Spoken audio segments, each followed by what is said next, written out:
Hi, everybody. Tooth here. 20 June 2024. Hope y'all are having a good day. So, just wanted to go through. I know you've probably watched some, maybe you've watched the video on Okie Bear Coalition about the optics, about how I'm real big about customer support with vendors and everything else. Sorry about that. I had to fight a sneeze. So, we, I'm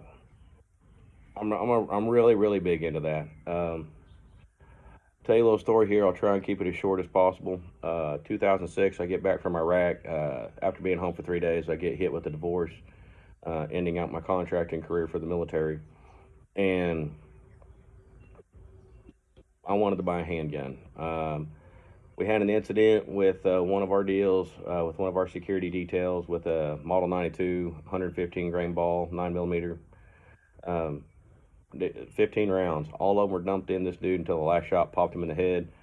Um, I don't know if the dude was on something. I don't know what was going on. It was wild, wild west at that point in time in Iraq. So just wasn't a big fan of the 9 millimeter at the time. Start running around with a buddy of mine. I'm very, very new to the whole gun thing. Still learning. Had a lot to learn.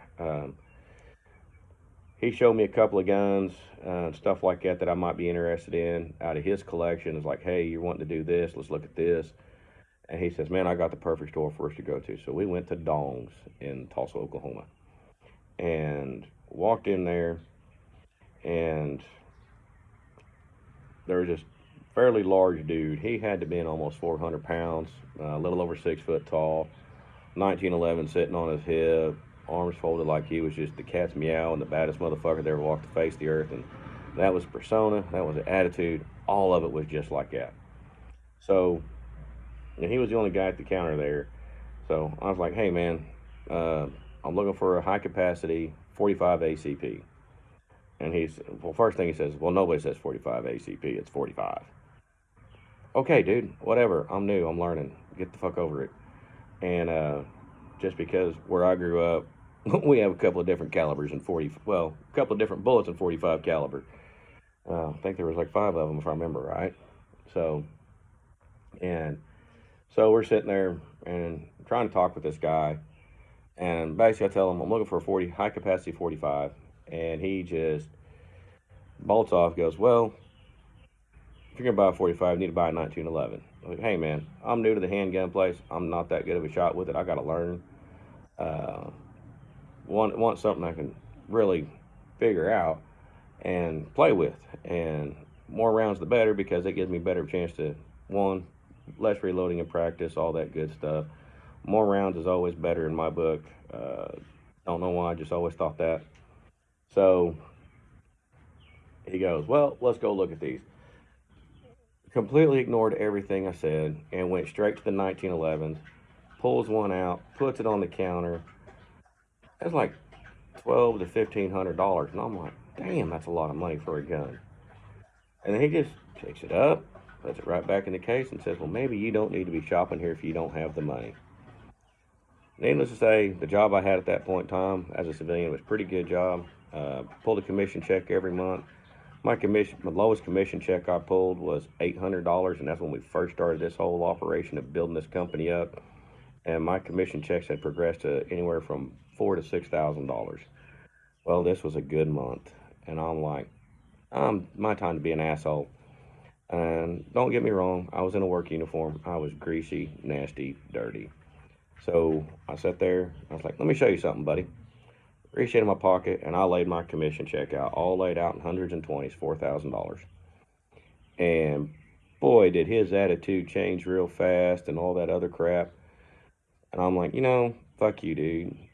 Sorry about the cussing. Just got to emphasize on that one. I'm taking my business elsewhere. So loaded up my money, put it back in my pocket. Store manager's hollering at me. This guy's hollering at me. I'm like, no, I'm not doing business if you're like that. Screw you. I don't deal with that crap. So even my buddy's mad. He's cussing. He's mad as all get out. So wind up going to another store, and this store I've been going to off and on for a while. It's a bit of a drive to get there, but it's in Tulsa as well, and it's Sports World. And I wound up meeting with I think it's the son of the owner was the guy who helped me on that one. Told him what I wanted, told him all this, told him everything I was looking for. And he goes, I generally stock two, but I've only got one in stock. And he breaks out at H&K 45, and it's a 10 plus one, single double action, just like a Model 92, no safety. It's got a hammer decocker on it. And he says, now I have another one that's a little bit cheaper because the H&K was 800 at the time. And he says, but I don't have one in stock right now. It's a FMP from FN. It's $600. And he didn't have it in stock. And I was like, well, when are you going to get another one in stock? I'd like to take a look at that one before I purchase one. He goes, okay, give me a chance. So I gave him 6 months. I call every other week saying, hey, did you get one in? Did you get one in? Did you get one in? And he says, man, they're back ordered. I can't get one in. I'm sorry. He was honest. He was straightforward. Everything. No reason to hate on the dude at all. And every time I called, if he's not the one that answered the phone, they'd get me to him. And he would, I don't know if it's because he was the one in charge of shipping or whatever, but it was just pretty nice talking to the same dude over and over again. And so I wound up getting one. I went to a chain store to get one, paid an extra $50 to get it, and all that stuff. The advice he gave me was really nice. I've been 100% happy with the gun, all that good stuff. So I decided to break off into a little more sophisticated part of the gun world and getting a suppressor. And boy, went back to Sports World. They had what I wanted.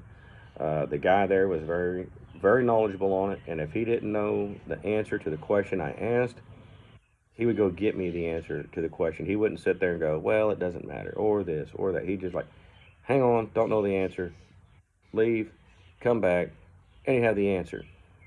A lot of respect for something like that. I'm really big into the customer service thing when it comes to dealing stuff. And went ahead and made the purchase. And needless to say, I don't know how most places do it. I can just tell you how this place does it because it's my experience in dealing with them. They were all the way through from start to finish of the purchase, and now we're playing the waiting game because of the ATF. So anyway, if you're a gun dealer, or I'm going to say just a dealer of anything, cars, guns, houses, whatever, treat your customers with respect. It'll get you a lot better. Don't be an a-hole. But y'all have a good one. Later.